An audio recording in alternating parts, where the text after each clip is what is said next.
আমার মনের মতো একজন গুরু আমি আজকে পেয়েছি।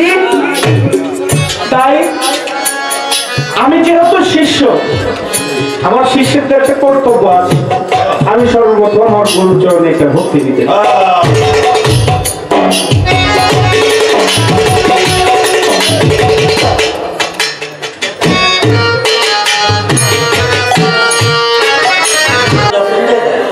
আমার শিষ্য যাওয়ার কই রক্ষা খালি ভিতরে জ্বলতেছে। মানে আমি গেছিলাম একটু বাইরে, তো শিষ্য ডাইনে বলে দেখছে গুরু তো স্টেজে নাই, সুযোগ তো পাইয়া গেছি। এবার গুরুরে যা খুশি কই, সে তো আর নাই স্টেজে, কি কইব, দাঁড়াইয়া কইতাছে আজকে গুরু পাইছে হলো শিষ্য মারণ না গুরু। করলেন খুব চমৎকার। মাতার কবি তার দেখলাম গুরু যেহেতু গুরুর কাছ থেকে তো অনেক কিছু আমার জানার বোঝার বিষয় আছে, তাই না বাবা? আপনি আপনার ছেলে মেয়েকে স্কুলে পাঠান কিসের জন্য? শিক্ষা অর্জনের জন্য না? স্কুলের শিক্ষক, টিচার, মাস্টার কি করে তার ছাত্রদেরকে শিক্ষা দেয়, বাবা এইভাবে এইভাবে পড়বা। যদি ছাত্র কিছু না বুঝে বারবার ছাত্ররে শিক্ষক একটা বিষয় বুঝায় দেয়। একজন গুরু প্রত্যেকটা ভক্তের জন্য, শিষ্যের জন্য শিক্ষক। গুরু আমাকে যেভাবে যেভাবে বলবে চলার জন্য আমি সেভাবে চেষ্টা করব চলার জন্য। তবে আমার যদি কোনো কিছু জানার কৌতূহল থাকে, আমার অনেক কিছু জানার বোঝার বিষয়বস্তু থাকবে, সেইগুলো আমি আমার গুরুর কাছে জানবার চাবো। তো বন্দনা গান করলেন, বন্দনা গানের মধ্যে একটা অন্তরায় শুনলাম, মানে এমন একটা কথা যে আল্লাহ তুমি পুরুষ তুমি নারী। শোনেন না আপনারা? কারণ গান কিন্তু শিল্পীরা গাইলে আমি যেমন তেমন মন দিয়ে শুনি, আপনাদেরও শুনতে হবে। যদি গানের কথা মন দিয়ে না শুনেন তাহলে কিন্তু গান শুনে মজা হবে না।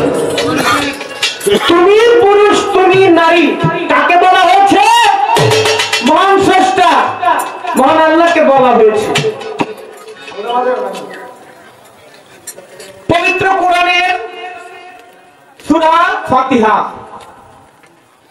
যেই সূরাকে কোরআনের জননী বলা হয়।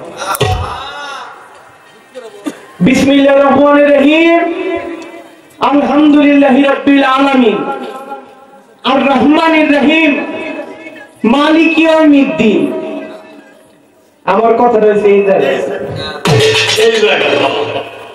সূরা ফাতিহার মধ্যে, কোরআনের মধ্যে লেখা মালিক ইয়াউমিদ্দিন, মানে আল্লাহ পাক উনি হলো বিচার দিবসের স্বামী বা মালিক। বাংলা অর্থ হইতে দাঁড়ায়, আমরা প্রত্যেকেই জানি আল্লাহ হইল জগৎ স্বামী। এখন আজকে আমি শুনতে পাইলাম আল্লাহ পুরুষ আবার নারীও। কোরআনের মধ্যে পাইলাম আল্লাহ বিচার দিবসের স্বামী, আল্লাহ হইল জগৎ স্বামী। এখন আমার আল্লাহ যে নারী, এই নারীটা হইল কিভাবে গুরু, কোন জায়গায় কেমনে আল্লাহ নারী গুরু? আজকে আমার এইটা একটু ভালো করে দিবেন, কারণ গুরু আমার মাথায় ধরতেছে না। এটা আপনার দায়িত্ব হইলো আমার মাথায় যেটা না ধরবো এটা আমার বুঝাই দেওয়া, অবশ্যই, তাই না? এখন আল্লাহ নারী কিভাবে, কখন কিভাবে নারী হইলো, এটা গুরু দয়া করে আপনার চরণে আমার আরজি রইল, এটা আপনি বুঝিয়ে দিবেন। তো আমি একটা গান গাই ছোট্ট করে, তারপর জানি বেশি কথা পছন্দ করবেন না, পালা দিতে দেরি হয়েছে, পিছন থেকে একদম কইতাছে কথা কম। আমি চাই না বেশি বেশি দিকে আমার গুরুরে দোষী করা লাগে। যাক, আমি সংক্ষিপ্ত কিছু জানবার বিষয়বস্তু আমার থাকবে, একটা গান গেয়ে ওইটা আমার শিষ্য যাওয়ার কই রক্ষা খালি ভিতরে জ্বলতেছে। মানে আমি গেছিলাম একটু বাইরে, তো শিষ্য ডাইনে বামে চাইয়া দেখছে গুরু তো স্টেজে নাই, সুযোগ তো পাইয়া গেছি। এবার গুরুরে যা খুশি কই, সে তো আর নাই স্টেজে, কি কইব? দাঁড়াইয়া কইতাছে আজকে গুরু পাইছে হলো শিষ্য মারণ্য গুরু। মানে আমি বাইরে গেলে কি হবে, কানটা তো আর মানে বাইরে না, কান তো এই জায়গায় আছে, আমি যেখানেই যাই, কারণ মাইক যতক্ষণ আছে। হ্যাঁ, দাঁড়ায় কইতেছে দেখছেন নি আজকে কেমন গুরু গুরু পাইছি, এটা হলো শিষ্য মারণ্য গুরু। তাই বলে আমার মারবো? আরে বোকা, এটা তো কথা যে বুঝাইছি। হ্যাঁ, বুঝাইছে কি, আমি মানলেই সমস্যা নেই। এটা যে ডাব খাওয়া শিষ্য, এটা তো আছে, ওনার বুঝতে আমি তো বুঝি নাকি? হ্যাঁ, আমরা বুঝি, তোমরা বুঝো। যাক, ভালো জ্ঞানী হয়েছে। দোয়া করলাম 2030 সালের মধ্যে যেন পালা গান গাইতে পারো। হ্যাঁ, মনে করেন আমি তো তার গুরু, আমি এই জন্য তাকে শাসন করতে পারি, এ হলো একটা দিক। আবার তার হলো বড় বোন, আমি এদিকেও যদি শাসন করি আমার ছোট ভাই, তাহলে কিন্তু কারো কিছু করার নাই নাকি? তো যাই হোক, আমার শিষ্য খুব ভালোই বুঝছি, ভালো। কিন্তু আমি যদিও তোমাকে মারি বা তোমাকে যাই করি, এটা আমি মঞ্চে করবো না, এটা মঞ্চের বাইরে শাসন করবো, সেটা বাড়িতে করব।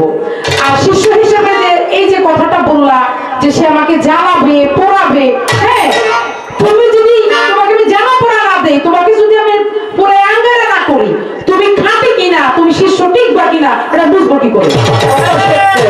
তোমাকে আমার পরীক্ষা করতে গেলে অবশ্যই তোমাকে জ্বালাইয়া পোড়াইয়া তারপর তোমাকে আমার খাঁটি বানাইয়া ভক্ত করে নিতে হবে।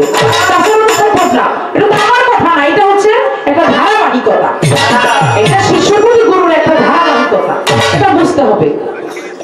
বলতেছে কয় কমিটিকে অনেক ধন্যবাদ, পালাটা বন্ধ করে দেওয়া। কয় আমার সুবিধা হয়েছে না, আজকে রাত্রে আমার যেই জ্বালানটা জ্বালাইতো, আমি তোমারে জ্বালাইতাম না, তুমি আমারে জ্বালাইতেছি, এটা তো আমি দেখলাম।